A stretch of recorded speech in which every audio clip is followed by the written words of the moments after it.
Hello, this is Scott, and in this short training video, I'm going to demonstrate how you will download YouTube videos that are in your personal YouTube channel.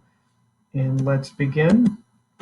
From YouTube, you'll simply go to the upper right corner and click on your logo and go to My Channel. And then it says YouTube Studio. Click on YouTube Studio,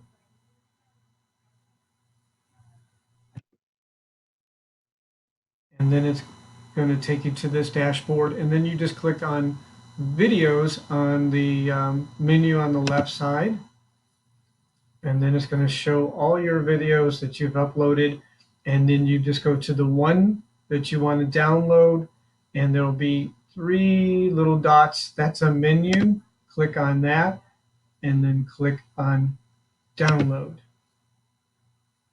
And down in the lower left corner, it's showing the video being downloaded as an MP4 video.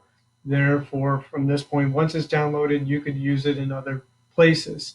And this sample would be good for downloading the YouTube videos of your property listings and maybe sharing other social media and things such as that. That's how simple it is. Thank you very much for watching this video.